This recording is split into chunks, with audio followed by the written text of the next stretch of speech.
Managing Director and Head of our Consumer Strategy Practice at Kaufman Hall.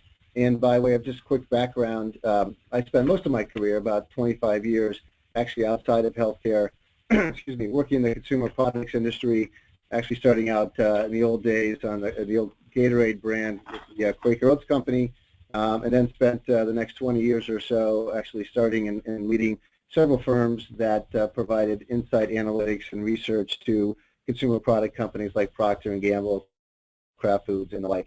And so I have a particular interest now, having been in healthcare the last couple of years, to bring that consumer discipline, that marketing science to the world of provider-side healthcare. Joining me is also Dan Clarin. I'll let Dan take a moment and introduce himself. Yeah, thanks, Paul. This is Dan Clarin. I've been with Kaufman Hall about 6 years. I work with Paul on a lot of our consumer-focused initiatives. Prior to my time at Kaufman Hall, I was in corporate strategy with Walgreens.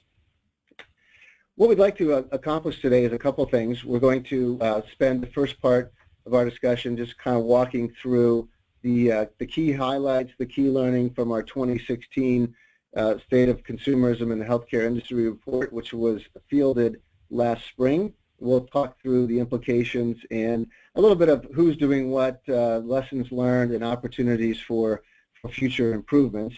And then we'll talk a little bit about our 2017 survey, which actually will be launching today, and you'll be the first respondents able to take part of that survey. Before we get started with the content, I think just to set the stage, we'd like to turn for a moment to probably one of the best leaders when it comes to consumerism, but actually outside of healthcare. We have about a 20-second clip we'd like to play from Jeff Bezos at Amazon, because I think he sets up the opportunity and what consumerism is all about in terms of raising the bar for healthcare. We want other companies to look at Amazon and see us as a standard bearer for obsessive focus on the customer, as opposed to obsessive focus on the competitor. So that's one of the reasons we work on differentiated products. It's one of the reasons we take a long-term viewpoint on things. You can't really do the right thing for customers if you're short-term oriented. And if you're going to invent new things, you've also got to be able, this goes along with long-term orientation, you've got to be willing to endure a lot of criticism.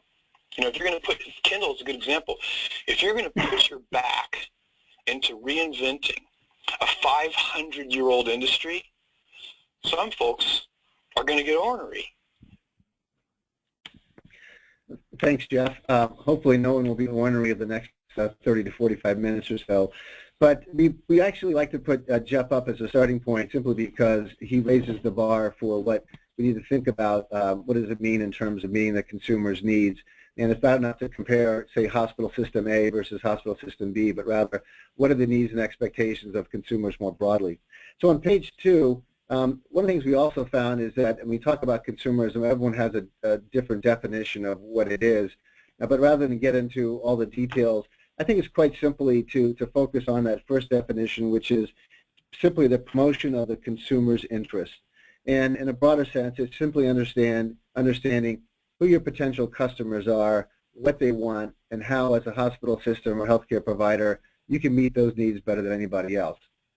So the focus of our survey, which we'll now turn to, is really was about soliciting feedback from healthcare organizations in terms of how they viewed and prioritized consumerism, the capabilities and the performance that they had in place, and then actually what were their actions? How well are they actually operating against some of those principles and capabilities that they're trying to set up? And by way of introduction on page 3, and then we'll dive right into the content, this was the first survey that we've actually come across in terms of actually reaching out and addressing this issue in a more broadly focused way. We had feedback from more than 100 healthcare systems from across the country, a real mix of large regionals and smaller players as well. And we asked them about several kind of key areas. To what extent were they prioritizing this focus on the consumer? What capabilities do they have in place? And most importantly, what activities, what actions were they really undertaking to turn that insight into reality, into results? So without further ado, let me turn it over to Dan, and he'll walk you through the first part of the next section. Walk you through some of the key highlights from our survey. Then we'll talk about what are some of the new things that we're adding as we embark on the 2017 initiative? Dan? Thanks, Paul. So yeah, as Paul mentioned, I will just share a few of our findings from last year and put it in the context of how we approached the survey. So I'll start there, and really it's fairly straightforward. The two key pieces of learning we were going after in this survey was related to an assessment of priorities and capabilities for the organizations that participated, and an understanding of the specific actions they have in place. And so you can think about it in terms of a little bit more of a subjective self-assessment and comparing that to how others assess themselves, and then a little bit more objective actions in place based on a number of key attributes we asked about. And we looked at these across a couple different contexts. One was the organization overall and its overall readiness to embrace consumerism. And then we dug in on four different focus areas and the organization's readiness in those four focus areas. So in terms of the overall summary of findings from the 2016 survey, they're shown on the page here, but I'll read through a couple of them. So leaders generally view consumerism as a priority and a key to growth, but not yet as a capability. Few organizations have strategic insights about their consumers, and the readiness gaps in general are pretty large in key areas of consumerism. And as Paul mentioned, there's some advanced practices in place, but the real benchmarks are in other industries. And one of the overall learnings that we had from the survey was, we actually went into the survey thinking that we were going to kind of find and anoint really progressive leading organizations in the area of consumerism. And one of the things we learned is that we actually didn't find any organizations within the provider space that really were ticking the boxes on all fronts. We did learn some interesting things and some progressive things that organizations are doing, but often in pockets and in silos. Overall, three segments of providers emerged as we evaluated the results of the survey. There were about 20% of the organizations that we characterized as waiting and as very comfortable with the current state and not terribly concerned about the wave of consumerism kind of working its way through healthcare. There's this big group in the middle that we refer to as the worried well, and it was actually a term that one of our clients used to describe themselves, and we thought it was very apropos to the type of organizations that fit in this category. These are organizations that are concerned and know they have to take action, but the nature of that action and the capabilities they're developing are pretty sporadic at this point. And then there's a very small group of emerging leaders that are really focused on this and taking action. And what I would say is two things on that 10% group on the far right. One is these are often the folks that were hardest on themselves when we talked to them in some of our follow-up interviews. They had done the most compared to their peers, but they actually, because they had done the most, they realized how far they had left to go to really get to that, get to be more of a consumer-centric organization. And even those organizations, I think that observation they had on themselves resonated with us in terms of they're still doing things in pockets. This isn't, in most cases, an enterprise-wide initiative that has really strong kind of top-down buy-in and really filters through to all parts of the organization.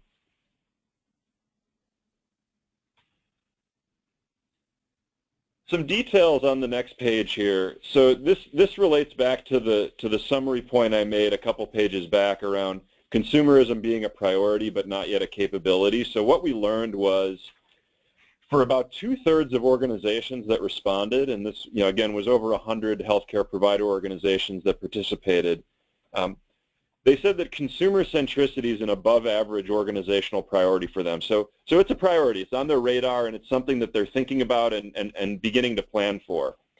But it's certainly not yet a capability. So only about 23% have the capability to develop consumer insights, and even less than that, about 16%, have the capability to activate strategies based on those insights. And that's an important distinction. So it's one thing to go out and conduct research and learn about your consumers and learn about their tastes and their preferences and their behaviors.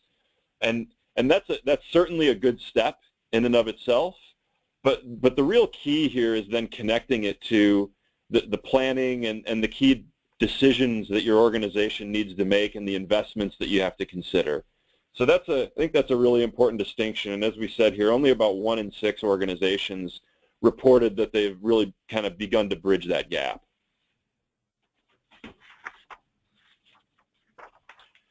So we'd like to do a quick live poll here, and we'll ask you in just a second to go ahead and take the poll with us. But so the question is, what area of consumer focus would you predict represented the largest gap between organizational priority and capability? So that difference between where it's a priority and where organizations said they actually have capability. And you'll see your 4 options. Please respond, and then we'll take a look at the results and talk about it in just a second.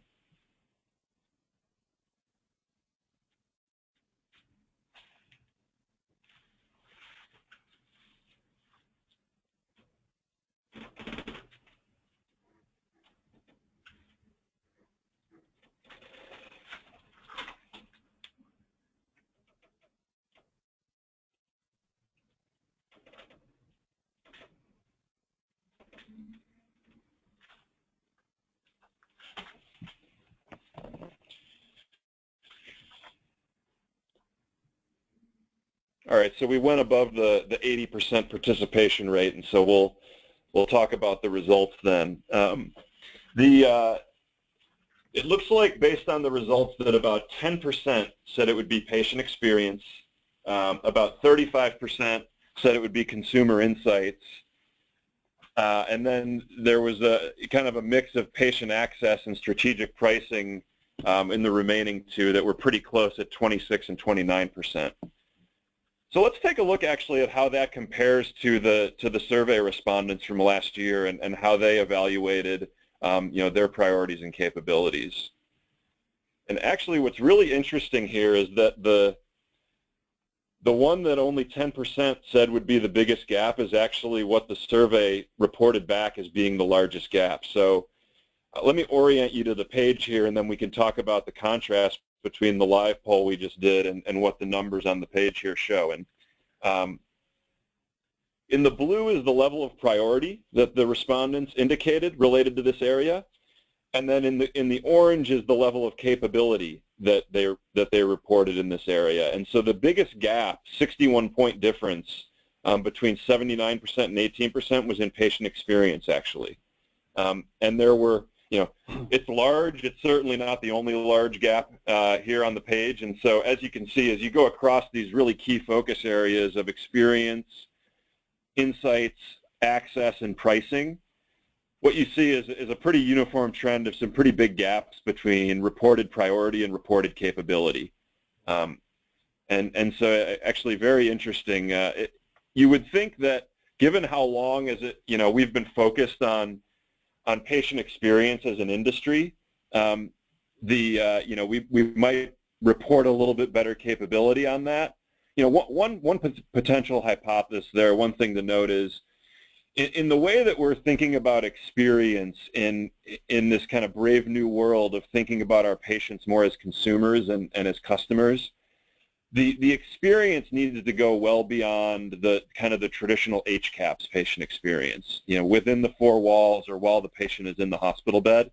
And we begin thinking about this idea of end-to-end customer experience, really including all of the non-clinical elements where you're touching the individual as well. And so I think when it's framed in that respect, it may go from something where we feel pretty comfortable that we've been tracking HCAHPS results over time to we really don't know what that end-to-end consumer experience needs to look like.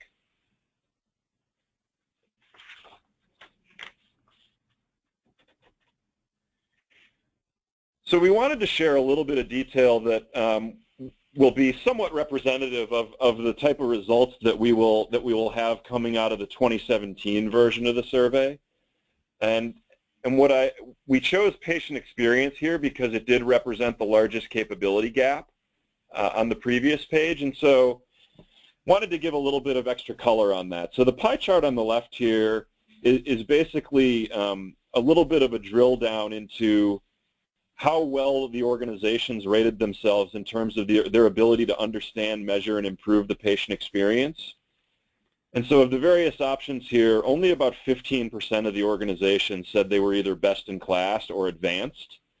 A lot of folks kind of putting themselves in that intermediate bucket, and then a few as well saying that, man, we're really kind of just starting down this path of really being able to understand and improve the patient experience. And then to take it even a little bit further in terms of detail and understand what are those specific things that people are working on, we asked, in what specific areas has your organization pursued initiatives to improve the patient experience? And you can see the results here. I won't go through them one by one, but what the bar charts represent is the percent of organizations that responded saying that they really are pursuing these initiatives in a meaningful way. And so some of the more traditional things like website enhancement and scheduling getting pretty strong participation rates, if you will, and then going back to the point I just made a minute ago, if you go all the way down to end-to-end experience design, only about 1 in 4 organizations reporting that they've really begun down that path. These are all great things to be working on, and it's something that we are going to drill into again in the 2017 version of the survey and see how organizations have progressed, if at all. So with all that said, we wanted to give a little bit of an overview of the type of things we learned in 2016 and then talk a little bit about the survey that will be available essentially starting now for you all to participate in, and we'll share a link at the end of the presentation. So what's new in 2017 with our healthcare consumerism survey? So we've made a very concerted effort to make the survey shorter and focus it on providing more value to the participants. So really focusing on those key objective and quantitative actions and outcomes. And we're still going to, to kind of trend and learn how folks are viewing priorities, capabilities, and their self-reported performance. But we really wanted to focus a lot more on kind of quantitative actions and outcomes so that as you all are comparing yourselves to other organizations around the country in terms of specific initiatives that you might be doing or that you're not doing and others might be, that you have a really good sense of kind of specific potential action steps you might take. We also wanted to be able to, identify trends, and so there are certain things where we are going to ask very similar questions to what we asked last year to be able to understand, have providers made progress since 2016, and in this area of consumerism where things are moving very quickly. And then the opportunity to be indexed is a new opportunity for 2017, and so I'll just say a quick word about this. In addition to the survey results, we're going to combine those survey results with those organizations that participate with a handful of metrics and data elements to really form a full view of how the organization is performing in a qualitative and quantitative way against the needs of consumers.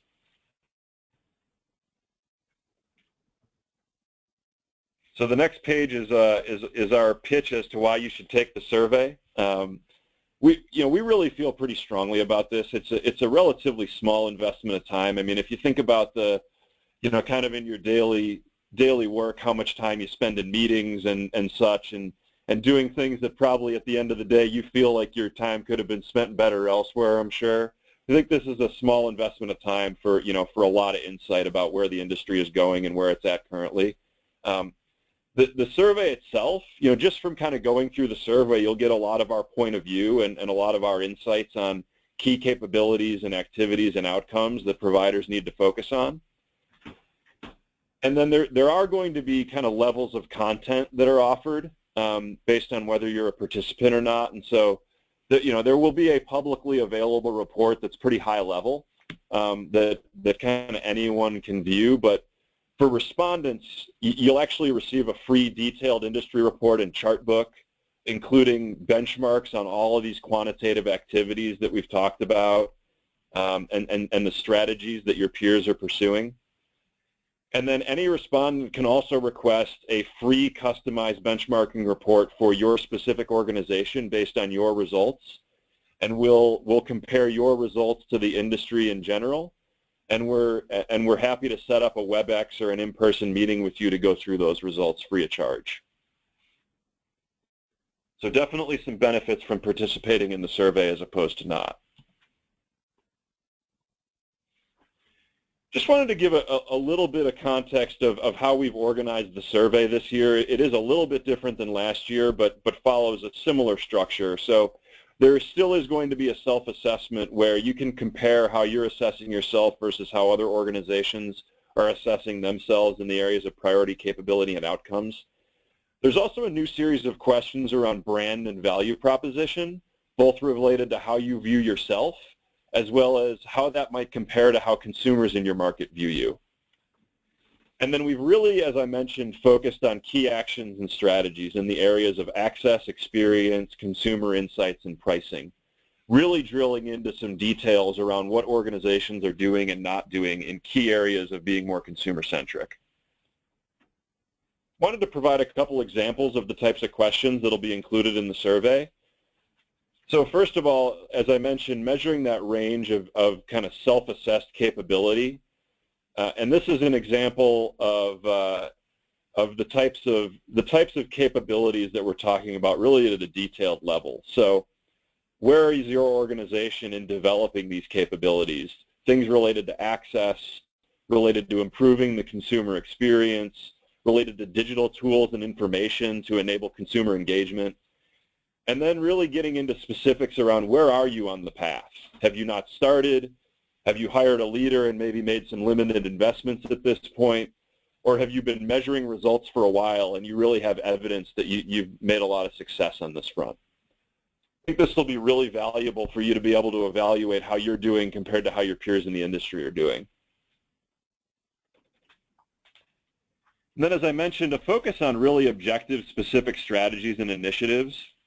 So this example is which best describes your organization's progress for the following features intended to provide greater access. So we have things like extended hours for diagnostic services, online messaging between patients and providers, virtual visits, same-day appointments, etc. And have you begun to work on these things? Are they available? Have you had great success? Again, understanding where you are compared to the industry. So just a couple details before we wrap up the presentation portion here. The survey, the 2017 Healthcare Consumerism Survey is live, and you should go online to complete the survey. We're asking that you do so by March 31st. And the link we've provided on the page here, which is in the bullet point under where.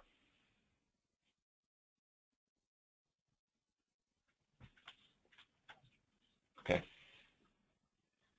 We have not had any questions come through on the chat. We would love to field your questions if you have any. We'd love to share any additional details about our learnings from 2016. Happy to talk a little bit more about what we're planning for 2017. And so now would be the time to chime in with questions if you have them.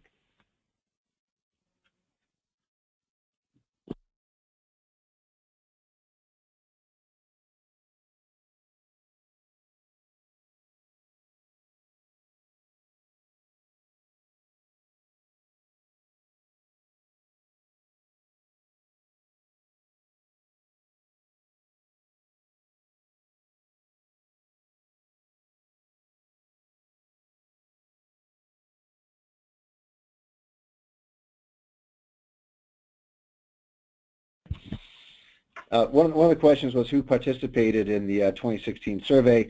We do have a complete list that is part of the final report. So anyone who would like an electronic copy of the 2016 results can simply email us, and we will send that out to you as well. So I won't go through the whole list, but we do have that list handy. One question came in and asked about, talked about pricing. As we've kind of gone through and looked at the results and have been sort of obviously studying these areas pretty closely, when it comes to what I call the core business, which is sort of inpatient and outpatient, care, the three big drivers, the three big focal points, if you will, in terms of sort of maintaining and or trying to grow your share of your current core business, really kind of revolves around how well you're doing in terms of access, broadly defined, right? The number of actual access points, as well as the availability of virtual visits, et cetera. Obviously the experience, and as Dan indicated, this is the entire experience from, if you think about what we call kind of the path to purchase, or the path to your journey to a healthcare provider. It starts with understanding you have a specific need, and then identifying and getting information and making a selection about where you're going to go. So it's really understanding the entire experience from looking for information to actually engaging with a healthcare provider, and then the actual quality and follow-up of that experience. And the last part was really about pricing. And what we're finding is obviously different markets have different levels of what we call activation, where we have consumers who are aggressively shopping. But we're seeing that trend only continue over time, with roughly 40% of healthcare plans now providing both either HSAs and or sort of higher deductibles, so the shift of cost to the consumer. And as a result, we're seeing a lot of vulnerability in what we're calling the shoppable services, call it imaging, lab work, et cetera. So as our clients talk about, hey, where do I focus if I'm trying to kind of improve my current business, it's really the big three of access, experience, and pricing, particularly when it comes to shoppable services, as people have more and more choices, as well as this whole issue of transparency. We won't try to predict the future about what the newest healthcare law will do, but there seems to be a great indication that there's going to be an ongoing push for transparency. And with transparency comes obviously price comparison, which means we need to understand where we have an advantage or a premium that we can charge because of our quality or our unique capabilities, and what type of services are really commodities that we have to manage that way.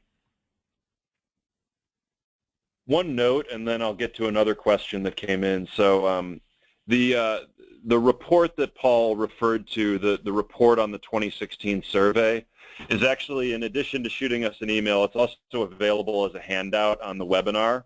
So you should be able to download it directly from the webinar, and it's the State of Consumerism in Healthcare _2016 PDF. One question that came in, which is a really good one, is, were there any common characteristics among the organizations that were best in class, or kind of the more advanced organizations that we observed? And I'll say a couple things on that. The short answer to that is no, but I think there's a more nuanced answer as well, which is, one of the things that we've observed is when you have larger organizations that have the scale and kind of the wherewithal to hire folks from out of industry, and hire folks like chief experience officers and consumer intelligence and insights directors and things along those lines, where you're really bringing the outside in terms of capability and understanding. We have seen both through the survey and just through our work with our clients and our work around the country, that there definitely is kind of an advantage to having that scale and being able to bring some of those capabilities in house. On the contrary, though, as we interviewed folks as follow-ups to our survey last year, there really was a wide range of organizations that were engaging in advanced activities, and particularly around patient experience or access. It really did not follow a common pattern in terms of large organization or small organization, and I think it actually had a little bit more to do with, frankly, kind of the philosophy of the management team, and kind of their focus on really honing in on what that customer is looking for, and moving a little bit away from what historically has been kind of a provider provider-focused viewpoint. Just to build on that, Dan, I think that the culture point is really important because there are some organizations that just have had a culture of being more patient-centric, and now it's easier for them to think of it in a broader, even a broader consumer lens, meaning thinking about people aren't even patients yet, but how can we actually attract and retain people that we're not serving currently? And that actually leads to another point, because one of the things that when people come in from the outside to lead some of these, the marketing or the consumer research side, one of the first things they'll focus on, and I think appropriately so, is and we've added it to this year's survey, which is about the value proposition and the brand, and what does the brand stand for. And as we ask anecdotally across healthcare providers, generally speaking, they all kind of say the same thing. We provide, we offer quality, we stand for, clinical excellence, but they all give the same answers, and we all know, just as a matter of just quantitative fact, not everybody can be good at everything. So one of the key things as we think about how do we become more consumer-centric, and the challenge is how do I grow my core business or hold on to it that's under attack by these various disruptors, and then how do I think about extending my brand into maybe related services? If you think about healthcare spending in the U.S., it's on average it's about $10,000 per person per year, and yet traditional healthcare systems only capture a fraction of that, inpatient and outpatient services. So part of understanding how do I grow going forward is really starts with understanding what my brand is, what my true point of difference is or differences, and then to be able to kind of use that as building blocks for a more focused communication. That's something that's relatively new to the healthcare industry, just how we've grown up over time, but that's kind of mission critical to any consumer product out there. And I don't want to mix and match too much, but I think there's growing awareness of, as a consumer, more and more choices are available, and the key to growing your market share is to have a very clear proposition and then reinforce that throughout all of your communications. So an important part to think about, if I were to ask myself critically, what does my brand stand for in the marketplace? If you were to walk around and maybe ask people in your own organization, you might get very similar comments, but there's always room for really a bit more detail on that front, a bit more nuance. One thing I might add in terms of just the advanced organizations is a couple more practical applications of how we're seeing really the progressive organizations applying consumer understanding and consumer insights. And one is related to a trend we're seeing, which is a lot more providers, as they do their 3 or 5 year strategic plan, really building in consumer understanding, consumer insights, doing research to inform both their overall vision and positioning as an organization, and also to inform some of the volume projections that are driving their strategic and financial plan for a 3 or 5 year period. The other one I'd mention is, when we're seeing a lot more of this, is as organizations think about how to get the right mix of services and the right distribution of services and facilities and channels and providers, and we have all these ambulatory assets and physicians, and what's the right mix, and how do we make it as relevant as possible?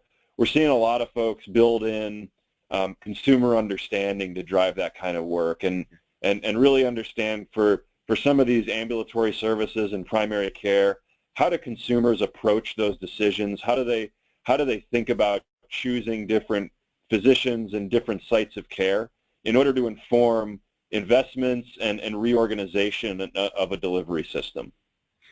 That's a great point, Dan. I just add one other comment to that.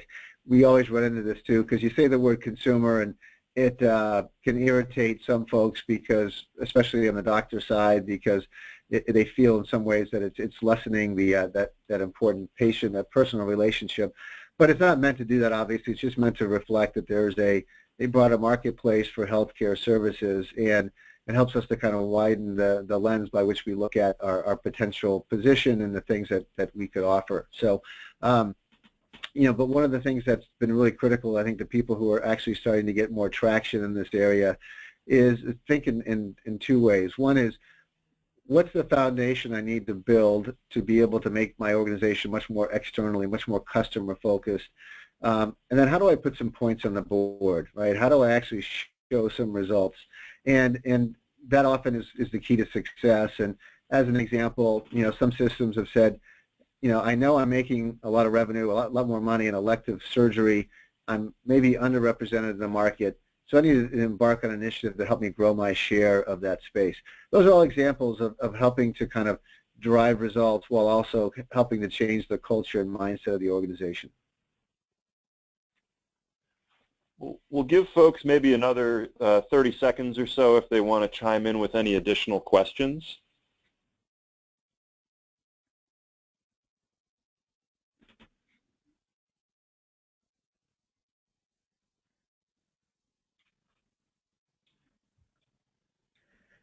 We're not seeing any additional questions coming through at this point, and so I think we can feel assured that everyone's had an opportunity. We really appreciate everyone that took the time to plug into our webinar today, and we really look forward to you all engaging with the survey, and we'd be happy to answer any additional questions you have and provide any additional context. And once you're done taking the survey, we'd love to follow up with you about your results and learn what you're doing and provide a little bit of detail about what the rest of the industry is doing.